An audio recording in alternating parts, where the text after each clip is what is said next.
পরিলোক থেকে divine guidance. পরিলোক বা পরিডাইমেনশন, free dimension পৃথিবীর খুব কাছাকাছি ডাইমেনশন। অন্য সাধনা করতে অনেক টাইম লাগে, পরিসাধনা করলে কিছু অল্প সময়ের মধ্যেই পরিবের সঙ্গে কানেক্ট করা যায়। পৃথিবীর খুব কাছে থাকে পরি ডাইমেনশন, এই জন্যে সাধনা করলে আমাদের একটা এনার্জি ফ্লো করে বডি থেকে। দিব্য তরঙ্গ বলতে পারেন বা স্পিরিচুয়াল ফ্রিকোয়েন্সি। এই স্পিরিচুয়াল ফ্রিকোয়েন্সিগুলো বা দিব্য তরঙ্গ সেটা হিট করে, যে মন্ত্র জপ করা হয় সেখানে সেই ডাইমেনশনে যার উদ্দেশ্যে সাধনা করা হয় সেখানে সেই শক্তি পৌঁছায়। এটা স্পিরিচুয়াল ফ্রিকোয়েন্সির মাধ্যমে বা দিব্য তরঙ্গ বলতে পারেন বাংলাতে, দিব্য তরঙ্গ বা স্পিরিচুয়াল ফ্রিকোয়েন্সি সেখানে গিয়ে হিট করে। তো এখানে খুব কাছাকাছি থাকার জন্য এখানেই পরিবেশের সঙ্গে যখন কানেক্ট করা হয় বা সাধনা করা হয় খুব তাড়াতাড়ি সেই সাধনাগুলো সফল হয়। সরাসরি কথা বলা যায় পরিবেশের সঙ্গে। কেউ ইন্টারেস্টেড থাকলে বলতে পারেন তারা পরিবেশ সাধনা করতে চাইছেন। এখানে যে ডিভাইন গাইডেন্স আছে ওরাকেল কার্ডের মাধ্যমে ফেরি গাইডেন্স বা পরিবের তরফ থেকে যে বার্তা আছে ডিভাইন গাইডেন্স, পরিলোক থেকে গাইডেন্স।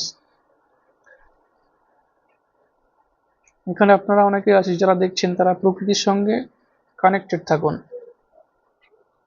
মানে যা ঘটছে প্রকৃতি বলুন বা নেচার বলুন আমাদেরকে বিভিন্নভাবে সিগন্যাল দিতে থাকে, বিভিন্ন সাইন দেয় যে আপনার জীবনে কি হতে চলেছে বা কি ঘটতে চলেছে বা কোনটা করা ঠিক ভুল, যে কাজ করছেন সেটা ঠিক করছেন কি ভুল করছেন, এরকম বিভিন্ন গাইডেন্স আছে।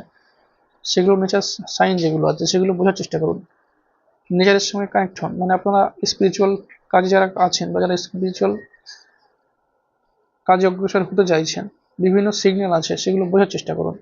সিমটমস বলতে পারেন, নেচার যে সাইন দিচ্ছে যেগুলো প্রকৃতির যে সিগন্যাল সেগুলো বোঝার চেষ্টা করুন। স্পিরিচুয়াল পথে আরো এগুলো এগুলো আরো বুঝতে পারবেন। নেক্সট আছে কাম টুগেদার। এখানে কাম টুগেদার বলতে স্পিরিচুয়াল কাজ যারা করতে চাইছেন কারো সাহায্য নেন, সেটা আপনাদের ফ্যামিলি মেম্বার বলুন বা ফ্রেন্ড সার্কেলে বা যাদের সঙ্গে অনলাইন বা বিভিন্ন সোশ্যাল মাধ্যমে যোগাযোগ আছেন তাদের সঙ্গে কানেক্ট হওয়ার চেষ্টা করুন, সেটা বলা হচ্ছে কাম টুগেদার। কারোর সাহায্য নিয়ে কাজ করুন, বা এটা হতে পারে যারা বিভিন্ন প্রবলেমে আছেন সেই প্রবলেমের জন্য ঈশ্বরের সান্নিধ্যে থাকুন। এখানে পরিলোকের সাধনার কথা বলছিলাম, ফেরিদের অর্থাৎ পরিদের সাধনা করতে পারেন বা অন্য ডিভাইন স্পিরিচুয়াল কাজ করুন, সেটাই বলা হচ্ছে। আপনি আপনার যে প্রবলেমে আছেন লাইফে যাই হোক না কেন সেই প্রবলেমের থেকে বার হতে পারেন, কারো সাহায্য নেন, সেটাই বলা হচ্ছে। যদি কিছু না বুঝতে পারেন আপনি যাকে মানেন আপনার আরাধ্য শক্তি, যে ধর্মেই আছেন যাকেই মানুন, যিনি যে নামেই ডাকুন তার সঙ্গে কানেক্টেড হওয়ার চেষ্টা করুন, সেটাই বলা হচ্ছে কার্ডের মাধ্যমে। জার্নি, এখানে জার্নি বলতে সোলমেট জার্নি হতে পারে বা আপনার স্পিরিচুয়াল জার্নি হতে পারে বা ফ্যামিলি প্রবলেম হতে পারে, কিছু ঝামেলা থাকতে পারে, সেই জার্নি সেটা বুঝুন। ঠিক আছে, সেই জার্নি ঠিক মানে এখানে সোলমেট জার্নির কথাই বলছি বা স্পিরিচুয়াল জার্নি। ঠিকঠাক কারো সান্নিধ্যে থাকুন, নেচারের সিগন্যাল যেগুলো সেগুলো বোঝার চেষ্টা করুন।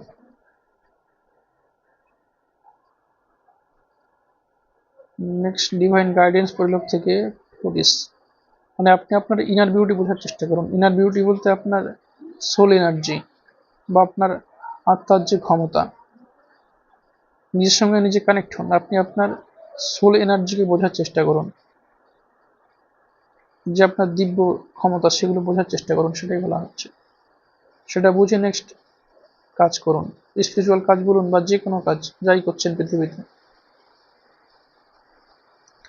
প্রোটেকশন, এখানে পরির তরফ থেকে গাইডেন্স আছে। প্রোটেকশন বলতে পরিলোক থেকে আপনাদেরকে গাইড করা হচ্ছে, এটা হতে পারে এটা পরিলোক পৃথিবীর খুব কাছাকাছি থাকে, সেটাই বলছিলাম। অল্প সাধনা করলে কিছু সময় সাধনা করলে যোগাযোগ হয়ে যায়। এখানে পরিরা যারা আছে তারা প্রোটেক্ট করেছেন আপনাকে, যিনি দেখছেন। এরকম কেউ হতে পারে পরিলোক থেকে এসছেন। এখানে পরিলোক বলতে যেটা আছে জিন পরি সেটা অন্য ডাইমেনশন, এখানে পরিদের ডাইমেনশন সেখানে শুধু ফেমিনাইন তারাই থাকে পরিরা। কেউ হতে পারেন পৃথিবীতে সেই লোক থেকে এসছেন, এরকম কেউ থাকতে পারেন।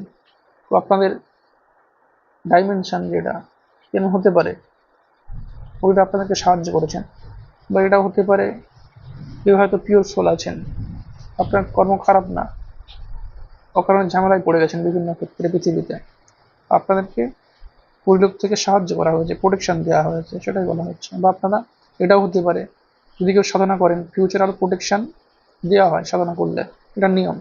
সাধনা করলে যে দৈবিক শক্তি সাধনা করেন তারা সাহায্য করে, এটাই হচ্ছে প্রোটেকশন কার্ড। নেক্সট হচ্ছে হোপ। কেউ কেউ হয়তো হতাশ হয়ে যাচ্ছেন বিভিন্ন ঝামেলাতে পড়ে পৃথিবীতে, সেটা নির্দিষ্ট কিছু হতে পারে, একজনের ক্ষেত্রে এক এক রকম হতে পারে। আপনার বিশ্বাস না হারান, সেটাই বলা হচ্ছে পরিলোক থেকে। বিশ্বাস না হারান, ঈশ্বরের প্রতি বিশ্বাস রাখুন, স্পিরিচুয়াল কাজ করুন। এবং আপনারা যারা, এখানে একটা ছবি আছে, এখানে বিভিন্ন সাইন বুঝতে হয়। সাদা কালো একটা পাখি আছে, পায়রা সম্ভবত, এটা শান্তির প্রতীক বলা হয়। আপনার জীবনে শান্তি আসতে চলেছে, এটাই সেখানে বলা হচ্ছে বিশ্বাস রাখুন, নেগেটিভ সিচুয়েশন থেকে দূরে থাকুন এবং পজিটিভ, যারা পজিটিভ তাদের কথা শুনুন, বা যারা পজিটিভ আছে তাদের সঙ্গে, তাদের সান্নিধ্যে থাকুন, বিশ্বাস না হারান, এটাই বলা হচ্ছে। এবং আপনার জীবনে শান্তি আসতে চলেছে, এটাই বলা হচ্ছে পরিবের তরফ থেকে।